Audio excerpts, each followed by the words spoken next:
Welcome to another edition of Kyle Meredith with the interview series presented by WFPK at WFPK.org, Consequence, and the Consequence Podcast Network. Thank you so much, as always, for checking this out, making your way here. You know what to do. If you like what you see, hit that subscribe button. I put out 3 new interviews every single week. It's a great way to keep up with all of your favorite artists. I am so excited to once again be talking to Jaden, and this time about an actual album debut. Tell me about tomorrow. Dude, hello and congratulations. Hello, my man. Thank you so much. I appreciate it, dude. It's been, like I said before it started, I haven't seen you in a while. A lot has happened since then. So thank you for having me. Yeah. The last time we talked, I mean, everything was just getting started. You know, you'd had your first few singles out. You had just signed the deal, but with the label, and I know you were working on the record, and you've been on such a hot streak, it seems, since then. I mean, even recently. Congratulations on the VMA nominations, even the collaborations you're doing with Lottie Dyer becoming hits. I mean, this seems like a pretty frantic time. I don't know, how's it feel? It's been really crazy, man. Like, it's really hard to put into words. I talk to people all the time about it, trying to come up with, different ways to express how I feel. But it's really leaves me speechless. Like, I never thought I would be here. But at the same time, I've worked so hard. And I've put a lot of dedication in that. It just kind of encourages me. It just shows that hard work pays off. Also, that there's a bigger purpose out there for people. So it's a bunch of different things. Like you said, blessed to make really good music with really good people. I still think this is just the beginning. It's obviously further than the very beginning, but it's still just the first step in a really long journey. So I'm excited. Yeah, that journey, and as I was saying, when we were speaking last time, and knowing that these were, the first songs, basically, and now to have this collection that's making up this album, Tell Me About Tomorrow. Can you hear the journey within those songs? Absolutely. Even like in the timeline that I created those songs, a lot of them were like earlier in the year. As opposed to when I finished the album. Like I made probably like 4 or 5 songs in the last like 2 months that we were making music for the album. And it was just crazy to see how, every time I make a song, I'm trying to learn and make the next one better. And so I feel like I did that, and the album really worked together. And but it wouldn't have been possible without Travis. Like, seriously, like there's a lot of things I wanted to put on the album, and wanted to put out, but he, just showed me a lot of wisdom, and how to be careful with what you're doing and how to give it your best. And with all of that, we created, I think, the best first album I could have ever come out with, and the response shows that. So it's dope. It's just like the coolest thing. Yeah. One thing there's several things I've been impressed with, and I will compliment you on each of those individually, but finding your scream, like how fast your voice changed from those early songs to just a year later, to what we're hearing. I mean, like, I don't know, does that come natural to you? Because a scream isn't natural for everybody. This is one thing that I learned really. I've played 3 shows now, right?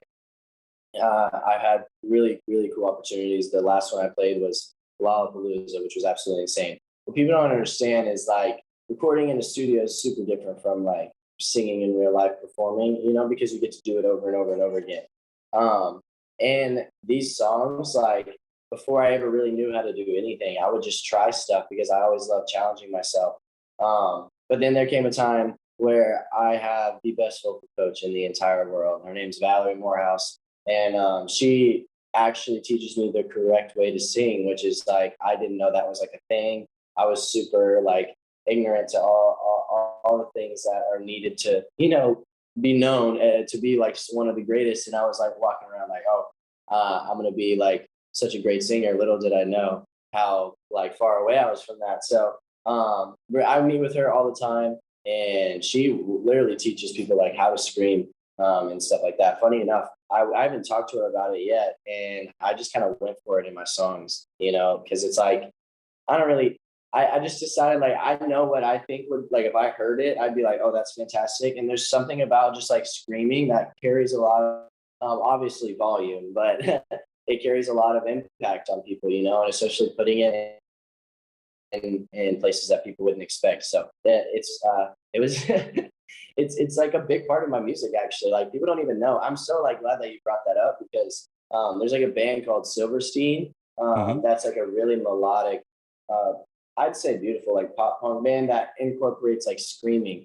and like it's so sick. And I ever since I started listening to them, me and my roommate we were just became obsessed with it, and I had to put it in my own music. There's like even a moment in my next deluxe album where I do some stuff like that, so it's cool. I think I've only talked about screaming in an interview specifically with one other artist, and it's a dude from Silverstein. I'm not even kidding on that. Oh wow, what the fuck? That's crazy. It is crazy. Yeah, But shout out. yeah, and for the compliments, I mean, what, like, you did that cover at Driver's License, and your voice went somewhere I didn't even know that you were capable of going. And no vanity. I mean, I wrote that one down. Just like your performance, it's really noticeable. It really is what you're doing on I there. So appreciate when people appreciate like my voice and how I showcase it in different ways because I grew up singing. You know, like Justin Bieber was one of the biggest reasons I started singing when I was like a kid. So to get some compliments on that is a really great feeling. I appreciate that. yeah, as we talk about the screaming, it kind of leads into as I'm listening to the record, what you're singing about. It does seem like there's a lot of struggle, the struggle within, that's happening within these songs, exercising. I don't know. Maybe it's not one or the other, but do you see this as an album where you're exercising your demons? No pun intended. I know the song's there. Or is it about lending a hand to someone else? Um, I think that it's could be both. I think a tattoo recently that I got way before I ever made an album. That really stuck out to me is this one. It says, "Ran to angels chased by demons," and I was thinking like that's such a perfect way to describe this album. Is that's what I'm like kind of trying to represent. And it's like I wanted the right path. I wanted all this. I wanted to be on the angel side. But, I ended up falling a lot of times to the demons, and because that's what happens. And it's like um, people always talk about the bad shit that happens, not really like why it happens. Like, is it happening because something good is like greater is happening? And that's kind of what I wanted to give people hope that like, although I was falling and in all these situations that so many different people can find themselves in, I was still like going towards the angels. Like there's hope at the end, and that's really kind of what I'd say in a very general sense. Anybody can take from this album. So 100%. Yeah. You mentioned that Angels Demon. It gets the sequel here. Yeah, it So does. what's the story of that? How do they work together, the songs? I want you to know that this is like I just decided like a long time ago, I'm gonna be super honest on everything. So I'm like an open book, right? About everything. This is the exact reason. I love Lil Uzi Vert, okay? That man's is goaded in so many different ways. He's one of the funniest people I've like ever seen. And I got to play like a video game with them like on this like streaming thing for Red Bull. It was really cool. It was mad funny. But he has like a bunch of songs, even albums that are like part two, Mm-hmm. And I was like, that is so cool because the first song was so good that you have to make a second one. Like that's the whole like thing. So I looked at my biggest song, which for a while I didn't even like really appreciate it for what it was. Like I knew I had made really good music, but when you first start and it was also new to me, I just wanted to keep making more. But looking back, it's probably my favorite song I've ever made. Getting to perform it live is like crazy. It seals the deal for like my whole set. So I looked at it and I was like, yo, we got to make another one. But we got to make it better because I actually did get arrested after I made that song, which is so ironic. But not, I mean, it was all part of the plan of like God's plan, like I had to learn a lesson there. But so I was like, I'm gonna display this like, oh, I was this like because it talks about like fuck me like a rock star, that type of stuff. Like I'm a rock star. That's what I'm claiming. So I'm like displaying to people, oh, I'm so sad, like whatever. Just hang me on a wall, take a look and tear me down because that's all you want. And that's how I felt about society. Like people just want to look at you and then when they're done with you, throw them away. But then boom, bring it back for the part 2, still a rock star. If you can't tell us, it gets me a little excited. Like I love, it's probably like one of my favorite songs in the album is Angels and Demons Part 2, just because it's like, one, it's kind of a surprise if you've never heard about it and you had no idea what was going to happen. Super cool. And then 2, it's just always awesome to make something else on top of like, like the first little baby I had, Angels and Demons, and getting to like build on top of that. It's awesome. Now, you wait for a little amount of time, however long, years or whatever, and part 3 wraps up the story. It's absolutely. We'll just add one every year. The continuation.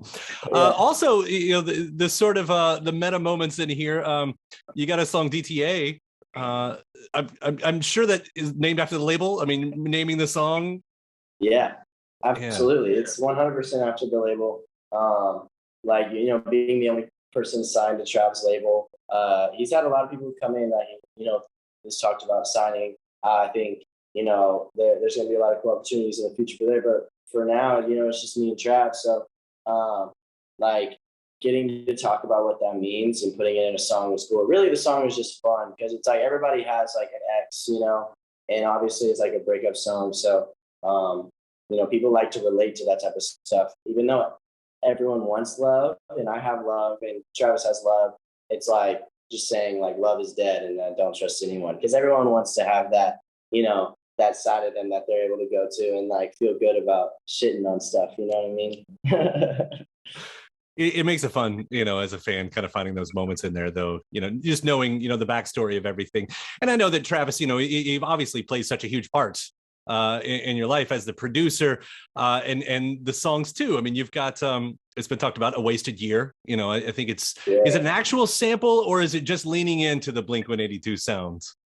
So it's like there was a whole process with it. We were going to do a different Blink song and then it didn't get cleared and we went with Feeling This, and it just we more just leaned into it a bunch because it's like we have Travis there, so it's like the funniest part is when people comment like, this is literally a Blink-182 song. And I'm like, what? Travis, did you know that this shit was Blink? No, but that's one of my favorite songs because it's cool being able to get some notoriety, from legends, knowing that they all approved and like signed off on it is so cool because that means I'm really bringing this sound back to the ears of like people my age. Again, which is like a blessing, like they did that for literally years and years. And so getting to do my part is really cool. That's what, I mean, you've got members of the Used, right? Also co-writing on here. And it does seem like, there's a community, a punk community, of the previous generation, or however you want to say that, that's rallying around you as the future. I mean, does it feel like that at all to you? It does. I mean, personally, like it does. Like I haven't met anyone you don't know what people think all the time, but everyone that's met me has been super, super supportive. And people have come up to me saying like, oh, they're talking about you like this. Hearing all that stuff is super humbling, honestly, because it's like usually it's competition when somebody new comes into a space and they're not given like credit or respect. And people have just respected me so much to the point where I feel like I don't even deserve it, And so I'm just super blessed getting to look at what the coolest thing that's ever happened. I say this right now because I say it in a lot of interviews, but like the biggest thing I learned from Travis is a lot of things. But he looks at me one day and I was like, Travis, we're making punk cool again. And he looks at me and he goes, don't get it twisted. Punk has always been cool. Like everyone's just realizing it again now. And I was like, dude, you're so right. And so getting to be a part of the way that like it takes the stress off my shoulders because I know what all of these people have laid down, like all these bands, like just creating the way, creating the path. And that's what Kels did for me as well with this last album, is created like a path for me to come in and get people excited, which is all I can do really, and give people hope. So I'm excited. As well. And the nod there, of course, Machine Gun Kelly. And that's what I'm saying. Like for everything to be happening, what seems like at such a bullet pace, and to have these folks, I mean, it sounds like you're getting good advice. Like, Yeah. is that really being distilled towards you? Because we know those stories, you know, it eats people up, success like this, but I don't get that sense from you. I appreciate that. Yeah, success is determined. It's relative, you know. It's just determined by the person who has it. And I find success in relationships.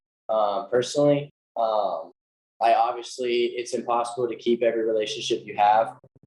Things happen in life, but like, you know, if I have a solid relationship with someone, I think that's much more valuable than like money or like success, because or worldly success, because you know, that's the only way I've gotten here is by people seeing me and believing in me, because of the relationship I had with them, not because I had money, because I definitely didn't have that.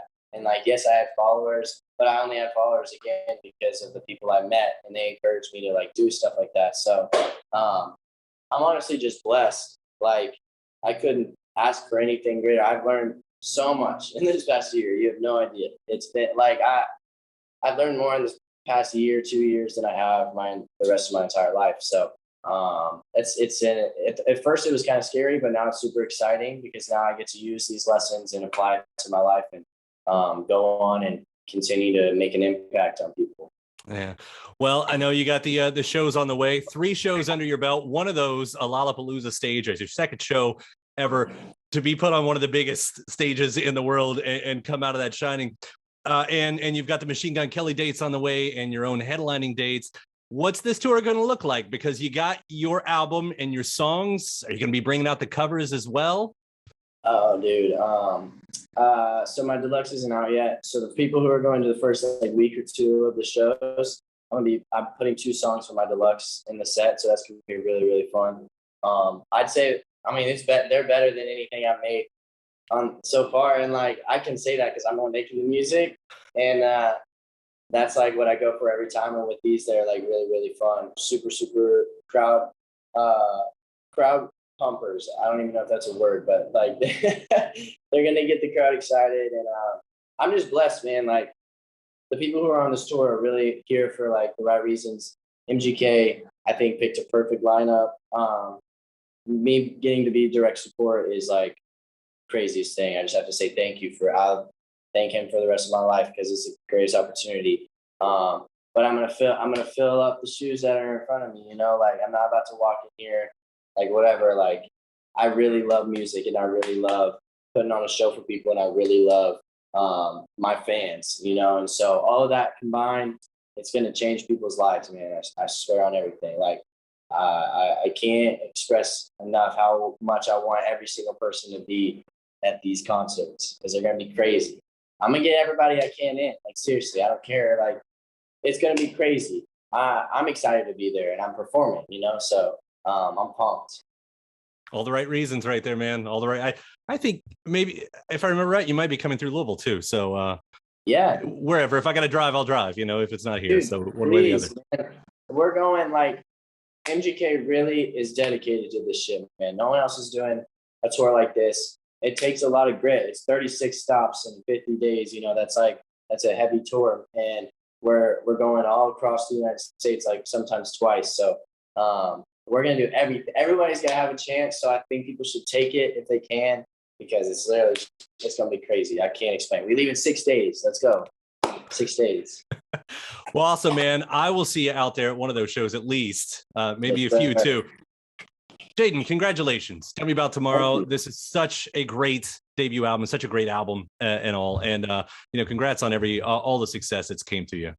I appreciate you, man. You have a good one, bro. All right. We will see you around. Thank you, Kyle. Have a good one, bro.